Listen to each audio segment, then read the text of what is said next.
नमस्कार दोस्तों। UPPSC daily news में आप सभी लोग का स्वागत है। तो जी हाँ दोस्तों, झोल झपाटा बहुत है, सब फर्जी कट ऑफ है। जितना कट ऑफ आप सभी लोग देख रहे हैं, मैं किसी भी कट ऑफ को मानता ही नहीं। आज जाके हमको समझ में आ रहा है चीज़ें कि ये जितने भी कट ऑफ बन रहे हैं, लोग 55,000 लोगों से एनालिसिस करके बनवा रहे हैं, 1 लाख लोगों से एनालिसिस करके बनवा रहे हैं। सब के सब वो लाख लोग भी फर्जी हैं और जो बना रहे हैं कट ऑफ वो भी फर्जी हैं। अगर मैंने भी कोई कट ऑफ बना के दिया होगा आप सभी लोगों को तो वो भी फर्जी है, ये मान के चलिए। क्योंकि चीज़ें जो है साफ साफ बोलने का काम करता हूँ, चाहे मेरे खुद के खिलाफ हो चाहे किसी के खिलाफ हो, ठीक है। और रही बात आयोग के लिए, तो मैंने वीडियो एक बना दिया था इसके पहले आयोग के लिए कि आयोग क्या कर रहा है, उसको हमको क्या करना चाहिए, मन में कितना गुस्सा है, क्या ही कर लोगे आप उन सब चीज़ों से। अब देखिए, एक पीडीएफ मार्केट में टहल रहा है जिसमें कितने प्रश्नों में आपत्ति डाली गई है, कुल 10 प्रश्न दिखा रहे हैं। एक पीडीएफ बना करके कौन कौन से प्रश्न हैं, कैसे कैसे आपत्ति दी गई, क्या आंसर होना चाहिए, ये पीडीएफ भी मैं आपसे लोगों को दिखाऊंगा। लेकिन आपसे मैं डिस्कस करूंगा कुछ बातें जो सत्य हैं, जिसको कोई टाल नहीं सकता है। बहुत से अच्छे अच्छे छात्र हमने देखे हैं जिन्होंने 16 का भी मेंस दिया, 17 का मेंस दिया और काफ़ी ऐसे एग्ज़ाम मेंस वगैरह दिए हैं। ऐसे एनालिसिस करने के बाद जब आपत्ति वाले प्रश्न सामने आए तो ऐसे आपत्ति इस बार इतना मतलब खेल हुआ है, चाहे आयोग की तरफ से कह लें चाहे हम लोगों के बीच से ही निकल के आ रही है, लेकिन हो रही है बहुत तगड़ी खेल। जो रिज़ल्ट होगा वो बहुत शॉकिंग होगा, या तो बहुत ही लो होगा या तो बहुत ही हाई होगा, ठीक है। बहुत से ऐसे छात्र हैं जो मेंस दिए हुए हैं, एक को मेंस छूटा नहीं, ठीक है।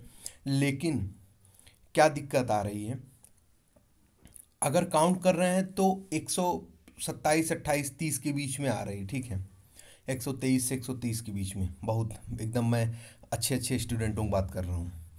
और इसमें दिक्कत क्या आ रही है कि आयोग ने जो आंसर दिया है उनके तो सही हो गए हैं, ठीक है, सही हो गए हैं, लेकिन उन प्रश्नों में आपत्तियां भी पड़ी हैं। समझ रहे हैं आप सभी लोग। जैसे आपने किसी भी क्वेश्चन का अगर आंसर बी दिया है, आयोग ने उसको सही मान लिया, लेकिन छात्रों से फिर आपत्तियां जब निकलनी शुरू हुई तो पता चला कि उसका बी नहीं, एनसीईआरटी ये कह रहा था, पांडे जी ये कह रहे थे, सारे किताब उताब ले करके जो भी चीज़ें हैं मंत्रालय द्वारा जो स्रोत है सब निकाल करके लोग आंसर उसका दूसरा बता रहे हैं। तो इसमें नुकसान तो देखो भाई साहब है छात्रों का ही। आप इस बात को स्वीकारें चाहे ना स्वीकारें, छात्रों का ही नुकसान है इसमें। अगर उसमें से भी 4 5 भी प्रश्न, जैसे 10 आपत्ति गई, 5 ऐसे प्रश्न हैं जिनका आंसर आयोग और आपका एक मैच किया है, आयोग ने सही मान लिया, लेकिन उसमें निकल के आ गई आपत्ति, तो अब ये मान के चलिए कि आयोग उसका बदलेगा, कितना बदलेगा। सबसे पहले तो वही जो है नहीं बताएगा, पता ही नहीं चलेगा कि किसका आंसर उसने बदला है किसका नहीं, क्योंकि रिवाइज्ड आंसर की आता नहीं है। बहुत बड़े झोल झपाटे में हैं आप सभी लोग। और जितने लोग भी कटाव बना रहे हैं, सीधे वीडियो को मारिए डिसलाइक, क्योंकि हमारे अभी तक के इतिहास में पहला एग्ज़ाम ऐसा है जिसके कटाव को लेकर के कोई आदमी, देखिए मैं भी बहुत लोगों से बात किया, देखा जो यूट्यूब चैनल पे बनाते भी हैं, आप जानते हैं कि हम यूट्यूबर हैं, तो हमारे कई ऐसे भी लोग हैं जो हमसे जुड़े होंगे। तो मैं आपको अंदर की बात बता दूं कि लोग, देखिए जब सामने से पूछिए तो लोगों की बोलती है बंद, कोई कुछ नहीं बता रहा है कि क्या है कटाव, ठीक है। लेकिन जब वीडियो पे आ रहे हैं तो सीधे कटाव 120 प्लस, सीधे 120 22 2 प्लस माइनस 2 1 2 4 6 कर रहे हैं, ठीक है। लेकिन जब आप सामने से पूछ रहे हैं तो उनको खुद ही नहीं समझ में आ रहा क्या कटाव मैं बता दूं उनको, कुछ अंदाज़ा किसी को नहीं है। सब फर्जी बकवास हैं, कोई एनालिसिस नहीं हो रहा है, कुछ नहीं हो रहा है, सबके वैसे ही हैं।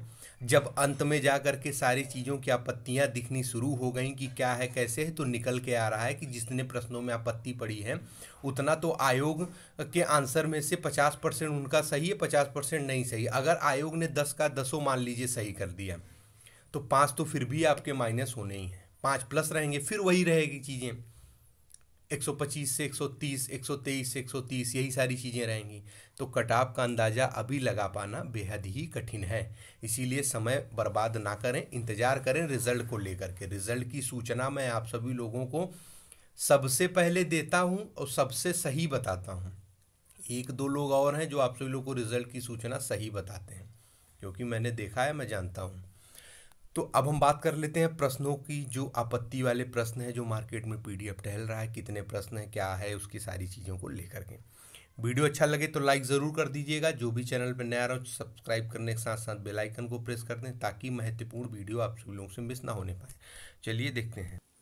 यही है वो पीडीएफ जो आपत्ति वाले प्रश्नों को लेकर के बनाया गया है। समीक्षा अधिकारी, सहायक समीक्षा अधिकारी 2021 प्रारंभिक परीक्षा। क्या है क्रम संख्या, इसमें कुल 10 प्रश्न डाले गए हैं। बहुत स्लो पीडीएफ है। पीडीएफ है इतना स्लो है, क्वेश्चन में आपत्ति क्या सही होगी। 10 प्रश्न है। तो आप सभी लोग ये जान लीजिए कि आपका जो रिवाइज्ड आंसर की वो तो मिलने वाला नहीं है। कितने सही होंगे कितने नहीं, एकदम समझ लीजिए कि सारी चीज़ें क्या हैं, अभी हाइड हैं। कोई कुछ कह नहीं सकता। एक एक नंबर से लोग निकल जा रहे हैं। यहाँ तो 10 प्रश्न जो है आपत्ति में है। कौन से बेवकूफ़ लोग का सिलेक्शन हो जाए, कौन से अच्छे लोग छट जाएं, किसी को कोई भरोसा ही नहीं है। हाँ, ये है कि जो 130 प्लस हैं तो वो एकदम सेफ हैं, लेकिन 130 प्लस वाले भी बहुत कम हैं। वो तो सीट के बराबर ही नहीं है, तो फिर क्या मतलब है। तो चलिए इसमें देखते हैं। पहला जो प्रश्न है वो बता रहे हैं, ये सीरीज बी से लिया गया है। सीरीज बी जिनका होगा उन्हीं से ये पीडीएफ कोई मार्केट टहल रहा है, जिसमें 138 नंबर जो क्वेश्चन है, आयोग का उत्तर डी है और प्रत्यावेदक का उत्तर सी है। ठीक है। साक्ष्य क्या देते हैं, विकल्प सी में दी गई योजना के नाम से कभी कोई योजना ही नहीं लाई गई है। प्रश्न में संभवतः महिला समाख्या योजना को महिला साम्राज्य योजना लिख दिया गया है।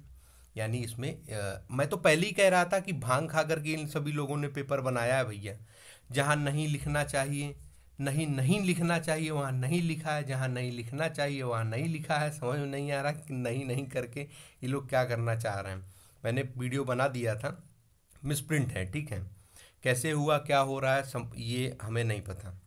अब इसमें अतः विकल्प सी सही उत्तर होना चाहिए, क्योंकि इस नाम से कभी कोई योजना नहीं लाई गई है। पोषाहार मिशन अर्थात विकल्प डी माह जुलाई 2003 में गजट द्वारा अधिसूचित हुआ, अतः वह सही सुमेलित है। दूसरा क्वेश्चन क्या है, देखिए 121 नंबर प्रश्न, ये मैं सेट बी का बता रहा हूँ, आप सभी लोग ध्यान दीजिएगा।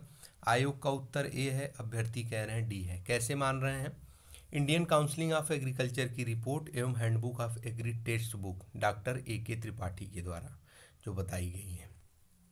तीसरा क्वेश्चन है 85 नंबर क्वेश्चन है, जिसका आयोग बी मान रहा है। सभी विकल्प गलत हैं, यानी कि इसका अगर देगा तो सबको मिलेगा आंसर। सही उत्तर 32.6, इसमें 32.6 लिखा है, लेकिन 32.7 हमको ऐसा लगता है। ठीक है, प्रतिशत होगा। अब इसका जो है प्रश्न में उत्तर प्रदेश की जनसंख्या में कार्यबल का प्रतिशत पूछा गया था। उसमें सर्वप्रथम तो यह नहीं स्पष्ट है कि कब तक ये या कौन से आंकड़े बताने हैं। दूसरा यह है कि यदि जनगणना 2001 के आंकड़ों के अनुसार बात करें तो उत्तर प्रदेश में कुल कार्यबल 32.6% है आबादी का, जो कि विकल्प में नहीं दिया गया है। आयोग की उत्तर कुंजी ने सही उत्तर 23.7% माना है, जो कि सिर्फ मुख्य कार्यबल है, परंतु प्रश्न में कुल संख्या में कार्यबल का प्रतिशत पूछा था। मेन और मार्जिनल दोनों कार्यबल जोड़कर सही उत्तर बनेगा। ठीक है, देखते हैं 4 नंबर क्वेश्चन, सेट बी का 120 नंबर जो चौथा क्वेश्चन है वो 120 नंबर क्वेश्चन, आयोग ने ए माना, अभ्यर्थी लोग दे रहे हैं डी। क्या है इसका जो है स्रोत, प्रश्न में कुल जनजातीय आबादी के अनुसार क्रम में लगाने को कहा है, जिसके अनुसार उत्तर डी होना चाहिए, परंतु आयोग की उत्तर कुंजी ने उत्तर ए को माना है, जो कि तब सही होता जब जनजातीय आबादी के प्रतिशत के आधार पर क्रम में लगाने को प्रश्न में कहा होता, परंतु प्रश्न ने आबादी के अनुसार पूछा है, न कि प्रतिशत के अनुसार, अतः सही विकल्प डी होगा। ठीक है, इन्होंने साइट भी दे दी है, आप इसमें जा करके इसमें मेंशन कर दिया है, लिंक को भी, यहाँ से भी चीज़ें चेक कर सकते हैं। 5 क्रम संख्या 5 क्वेश्चन नंबर 109, ऑप्शन बी आयोग की तरफ से, और लोग कह रहे हैं सभी विकल्प सही है। विकल्प में दी गई सभी भाषाएं सन 1993 8वीं अनुसूची में नहीं थी। क्रम संख्या 6 क्वेश्चन नंबर 112 आयोग सी कह रहा है, अभ्यर्थी डी मान रहे हैं।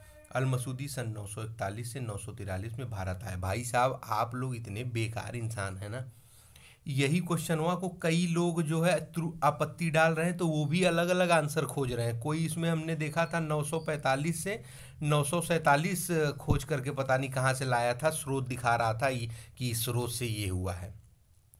ऐसा लगता है जैसे भाई पागल हैं सबके सब एक नंबर के। अब ये आंसर सही है कि 941 से 943 में भारत आया था। सीबीएसई बोर्ड कक्षा 11 पुस्तक में आप सभी लोग देख सकते हैं।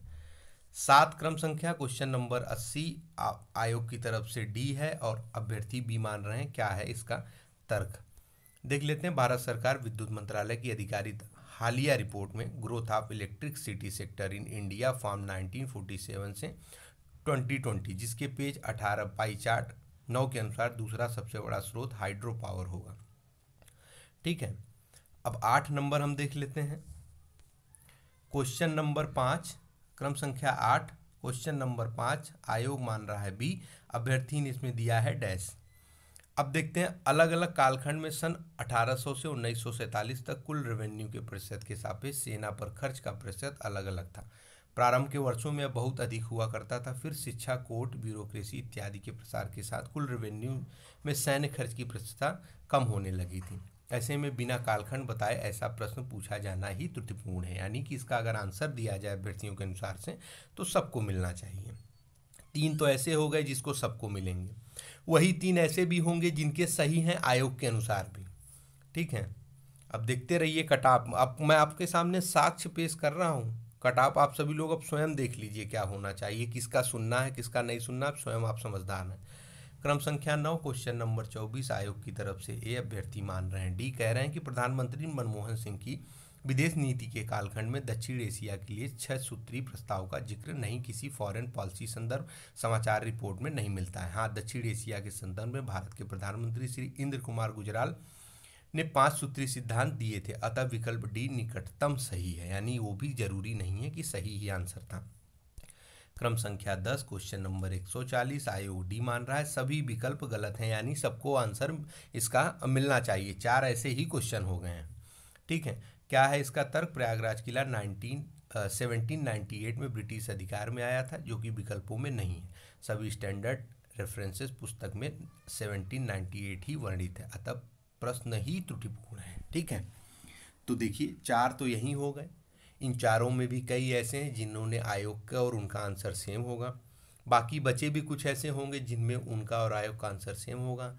रिवाइज्ड आंसर की यानी नहीं है। कटऑफ का एनालिसिस कैसे कर ले रहे हैं लोग अभी, यही सबसे बड़ा आप सभी लोग के लिए जवाब है। अब इससे ज़्यादा कुछ बोलना नहीं है, ना समझाना है, ना खुद ही समझना है, क्योंकि मुझे पागल नहीं होना है। आप सभी लोग चाहें तो हो सकते हैं। वीडियो अच्छा लगा हो तो लाइक ज़रूर कर दें। अपडेट इसकी आप सभी लोगों को देते रहेंगे, कोई भी छोटी बड़ी अपडेट आएगी देंगे। ठीक है, बहुत बहुत धन्यवाद।